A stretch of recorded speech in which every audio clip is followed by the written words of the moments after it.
तो मेरा एक गीत था नरेंद्र मोदी जी का, जब मैं चुनाव प्रचार कर रहा था। वो है थोड़ा बीकानेर की भाषा में, लेकिन गीत बहुत अच्छा था। उस गीत को सुना तो थोड़ा आपने सुना है क्या? पहले यूट्यूब पे देखा। इधर आ जाओ तो मैं सुना देता हूँ। उसमें फिर हम दोबारा आएंगे। मुझे प्रधानमंत्री कार्यालय से पूछा भी आप जो गा रहे हो उसका मतलब क्या है? मैंने कहा मोदी विल कम अगेन। वो अंग्रेजी में मोदी विल कम अगेन मतलब है कि मोदी जी फिर आएंगे। फिर आसी रे मोदी फिर आसी, फिर आसी रे मोदी फिर आसी। ओ तो 400 सितारे पार मोदी फिर आसी। ओ तो 400 सितारे पार मोदी फिर आसी। पूरे देश में मुझे एक लड़के ने, मैं चुनाव प्रचार में था, मेरी गाड़ी देख करके भी एमपी साहब जा रहे हैं, ग्रामीण एरिया था, गाड़ी रोक रहा था। मैंने रोकी, मैंने देखा इसका कोई काम होगा।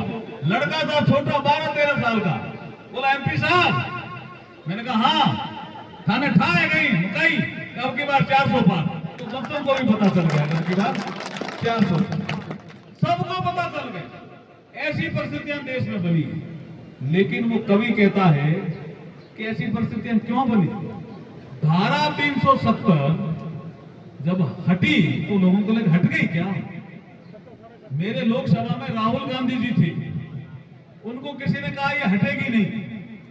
तो जैसे ही राज्यसभा में प्रस्ताव की सूचना लोकसभा में आई तो राहुल गांधी इधर उधर पूछ रहे थे कि धारा 370 हट गई क्या? अचंबा हो रहा था उसको कि ये तो हट ही नहीं सकती, ये हटी कैसे? लेकिन उसके से ज्यादा उसको अचंबा ये हुआ कि उसने एक मैसेज दिया राज्यसभा में कांग्रेस पार्टी के चीफ व्हिप को कि हमें विरोध करना है। उसने कहा, वो आसाम से थे, उसने कहा मैं विरोध नहीं करूंगा। राहुल गांधी माना नहीं कि विरोध करना है, उसने विरोध नहीं किया, उसने इस्तीफा ही दे दिया कांग्रेस पार्टी से। हेमंत बिस्वा तो चीफ मिनिस्टर है, वो नहीं, इस्तीफा दे दिया। मुख्य सचेतक थे कांग्रेस पार्टी के, जो राज्यसभा में कांग्रेस के एमपीओ को कंट्रोल करने के लिए दंडक जिसको बोलते हैं चीफ व्हिप, उसने इस्तीफा दे दिया। तो हिल गए राहुल गांधी, इधर उधर घूम रहे थे। हमने पूछा क्या हुआ? बोला ये हटी कैसे? तो हट ही नहीं सकती।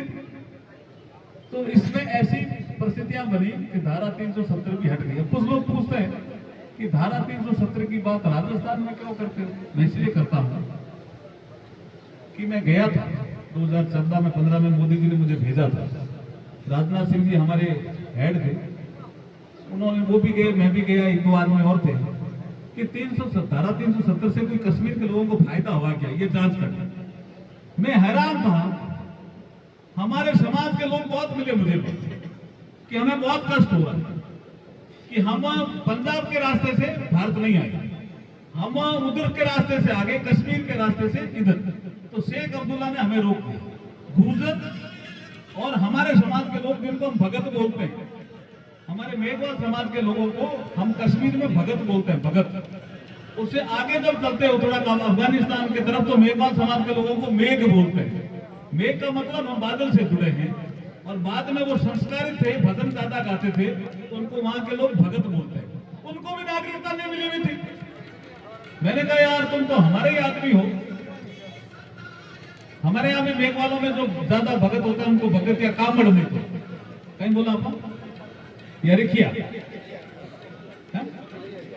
रिखिया, उनको कश्मीर में भगत बोल रहे थे। उनको नागरिकता नहीं, अधिकतर लोगों को, कईयों को थी, कईयों को नहीं।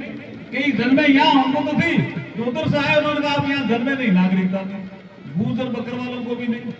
वाल्मीकि समाज के लोग मुझे मिले जम्मू में, बोला हमें जालंधर से शेख अब्दुल्ला ने यहाँ बुला लिया कि जम्मू शहर की सफाई कौन करेगा, बुला लिया।